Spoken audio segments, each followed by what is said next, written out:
E agora a gente tem um bate-papo com uma das convidadas da Semana de Comunicação aqui da Unicesumar, a doutora em comunicação Marlene Marchiori, que vai falar hoje sobre como inovar a comunicação. Tudo bom, doutora? Tudo bem, obrigada pelo convite, por estar aqui com vocês na Unicesumar. A gente que agradece.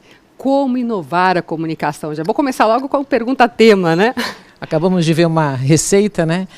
Eu diria que comunicação é uma atividade hoje que nós precisamos pensar e repensar.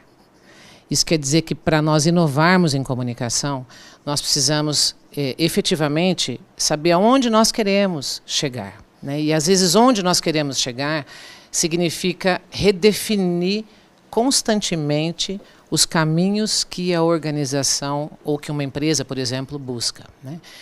Eu brinco, nós não temos receitas, porque cada organização é uma, né? Ela é única na maneira de se relacionar, na maneira de trabalhar com seus funcionários, na maneira de processar, né, os seus produtos, os seus processos, o desenvolvimento das suas atividades. Então, quando nós falamos em inovar no campo da comunicação, nós estamos hoje olhando para essa atividade de uma forma mais integrada, eu diria. Então, é exatamente o que o ExpressoCom está fazendo, né? O ExpressoCom está reunindo profissionais no campo da propaganda, do jornalismo, se nós tivéssemos aqui televisão, relações públicas, né, e tantas outras áreas do campo da comunicação, juntos pensando a comunicação. Já é uma forma de você inovar a comunicação pelo entendimento do valor do campo da comunicação hoje, né? Uma das formas, por exemplo, eu poderia dizer que seria essa. A gente pode dizer hoje que falta ainda bastante comunicação dentro das empresas, tanto com o público interno quanto com o externo? Eu diria que nós podemos olhar hoje a comunicação com funcionários como o maior valor ou a maior necessidade das organizações hoje. Por quê? Quando nós estamos falando do relacionamento interno, nós estamos falando da identidade da organização. E nós precisamos dessa identidade para com o público externo. Então, por exemplo, quando eu estou atendendo um cliente, ou quando eu estou, por exemplo, num determinado voo, né, e a comissária fala sobre aquela organização, ela está representando aquela organização.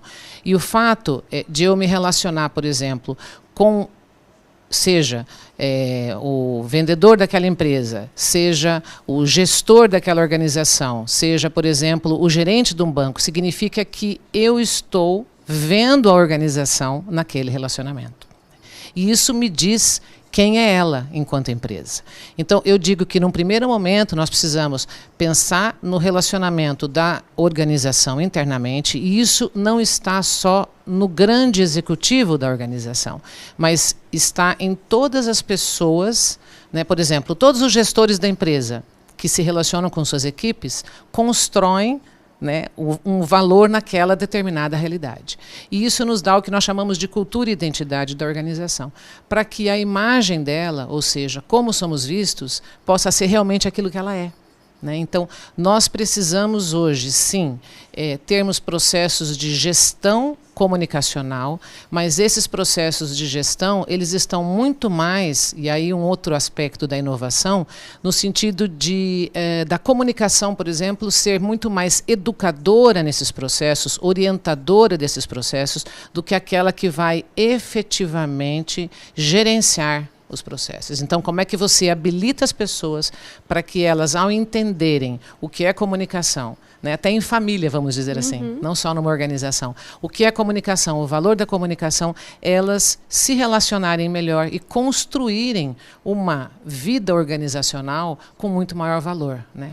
E puxando disso, dá para a gente dizer que ainda existe muita dificuldade, às vezes, de quebrar algumas culturas que vêm de muito tempo para que haja essa inovação na comunicação, ou seja, vem-se aí há décadas com um tipo de perfil, um tipo de comunicação. Existe uma dificuldade hoje de se quebrar isso? As empresas já estão abrindo um pouco mais, as mentes estão mais abertas, né, para isso?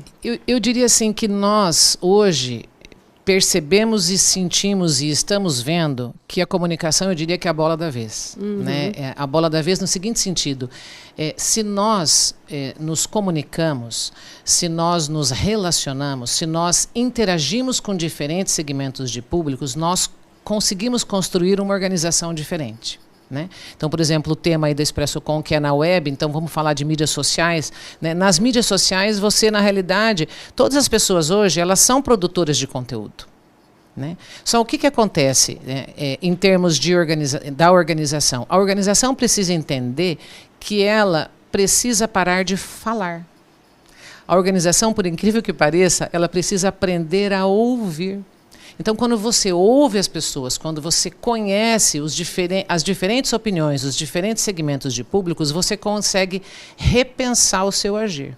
E, a partir daí, você pode ser efetivamente uma organização que tenha sentido para aquelas pessoas que a experimentam. Né?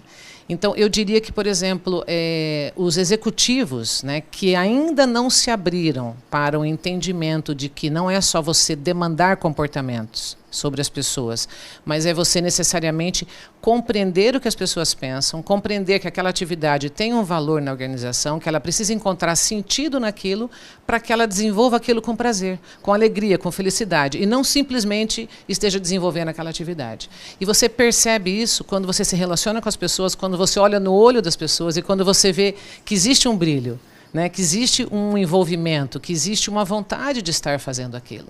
E eu acho que isso significa um mundo mais feliz. Né? Isso significa que nós podemos falar assim, até de um mundo mais sustentável, vamos dizer. E a né? chance de sucesso é de 100% nesse caso, né? Com certeza.